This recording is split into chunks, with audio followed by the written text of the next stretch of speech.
Welcome in. My name is Elizabeth Wilson, and today I'm going to talk to you about Starbucks, diversity, and inclusion, and how the siren calls to us all. For those of you that don't know, the siren, or the woman on the logo, or the woman presenting on the logo for Starbucks is called a siren. It's called that because when Starbucks was first founded and opened in Pike's Place Market, this was the original logo. As Starbucks has gone on over the years, there's been a lot of changes, both within the company and to our logo, of course. And some of those changes have been just for the good of the company, and some of those changes have been for the good of all of us. This is a picture of the original Pike's Place Market in Seattle, where the first ever store opened, 1912 Pike's Place. Thank you for choosing Starbucks. What can I get started for you? I work at Starbucks, and the thing that I love most about working there is that every drink is personalized. Every experience is geared toward the individual. What can I get started for you? And every order is different. Some people want a caramel macchiato and others want a white mocha. That's the thing about working there, is every day and every interaction is different, and it's as different as every individual, and that's what I love about Starbucks.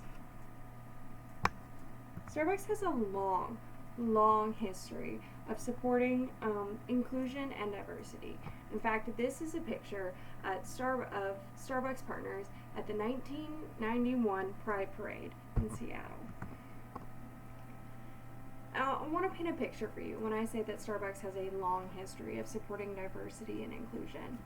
In 1988, it was the height of the AIDS epidemic in America. Ronald Reagan, in his last year in office, finally addressed the AIDS epidemic in 1988. The AIDS epidemic had been going on for over 9 years at that point. He finally addressed it, and at this time, most companies weren't offering health coverage for part-time or full-time employees, including coverage for same-sex domestic partners. In fact, most companies didn't start offering coverage for same-sex domestic partners until after the new millennium. And in 1991, Starbucks didn't just stop there though.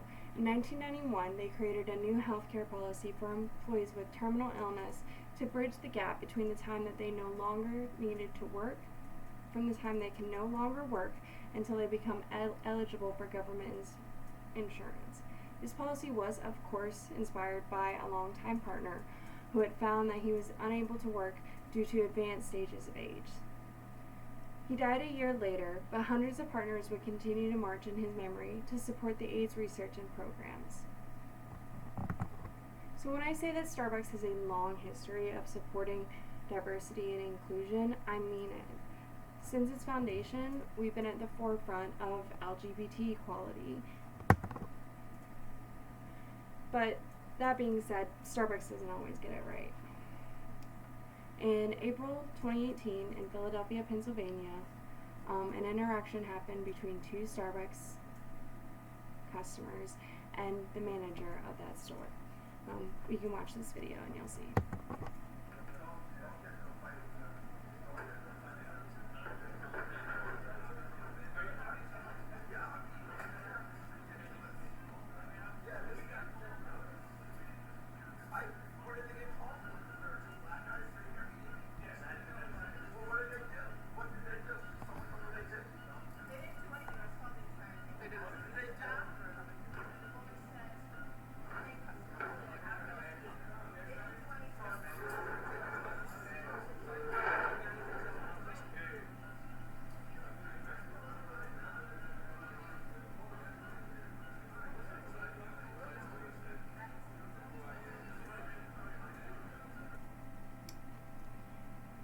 Sadly, that April morning, Rashawn Nelson and Dante Robinson walked into their local Starbucks to get ready for a business meeting, and the manager was threatened by their presence and called 911, and the young men were detained and asked to leave the premises. The thing about this is, as stated in our text, most discriminatory behaviors, even our own acts, occur beneath the threshold of our daily awareness. Often we see but don't recognize them. I personally believe that the manager at that Philadelphia Starbucks honestly just did not realize that she was exhibiting discriminatory behaviors toward these young men. And that's the problem with diversity and inclusion on a company-wide scale, on managing diversity and inclusion on a company-wide scale, is that often the people within the company don't even register that their own acts may be discriminatory. In response to this, Kevin Johnson, the Starbucks Chief Executive Officer, called the outcome reprehensible and publicly apologized, saying that this is not who we are. But that's just the thing. At that time, it was who Starbucks was. So in an effort to change this, Starbucks decided to take action over words. The company closed 8,000 stores in the U.S. and for a company-wide implicit bias training, and it made the curriculum publicly available. Starbucks then announced its new use of the third place policy, defining a customer as anyone who enters a Starbucks space regardless of whether they make a purchase. So let's talk about that. Well, this happened just 1 month after that incident in Philadelphia. These policies were outlined in May of 2018. They weren't really published. The use of a third place policy was created, but it wasn't available. The curriculum wasn't necessarily available in May of 2018. It took a while before a third place could really be established. As you can see here, the third place was an idea actually created by one of Starbucks' very first CEOs, Howard Schultz. He liked the idea that Starbucks would be a third place, not work, not home, but somewhere else. Somewhere sort of similar to a bar or a pub or a bowling alley. But as those become less popular options, they needed a third place. People need a third place to go. And that's how Starbucks was created. Or so the story goes. I personally love the idea of a third place. I think it's one of Starbucks' most amazing policies. The thing about a third place is that it creates a positive environment. Often there is an underlying belief that the existing environment should be adequate for anyone because it suits the majority of people already there relatively well, but the evidence points to the contrary. Indeed, differences do matter. And that's from Robinson's What If, published in 2018. And again, from that same chapter, we put a lot of stress on people when we don't develop an environment for them in which they can survive and ultimately thrive.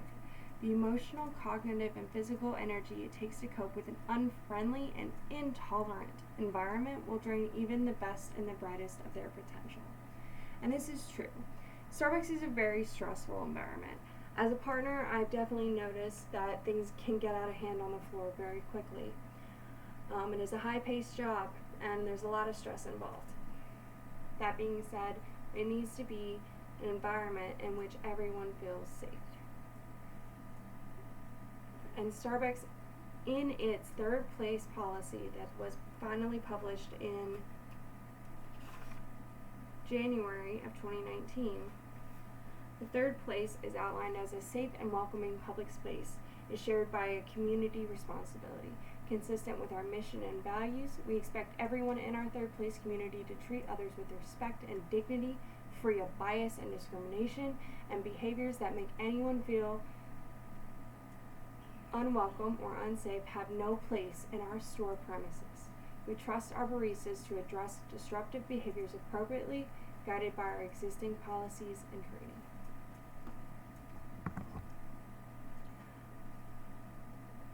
Now that the guidelines for creating a third place have been published by Starbucks, in October of 2020, the now CEO Kevin Johnson wrote a letter to all partners detailing the company's towards addressing bias and creating a third place.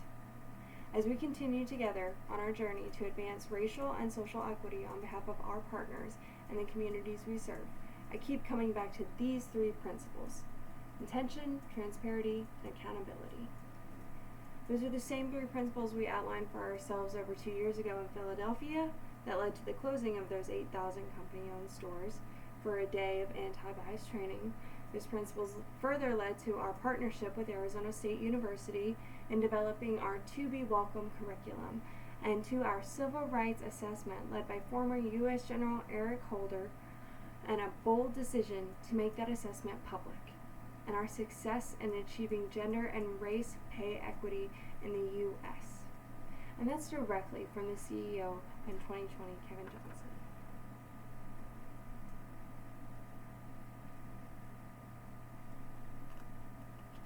There have been many struggles to implementing a third place across the board at Starbucks, but there have also been many triumphs.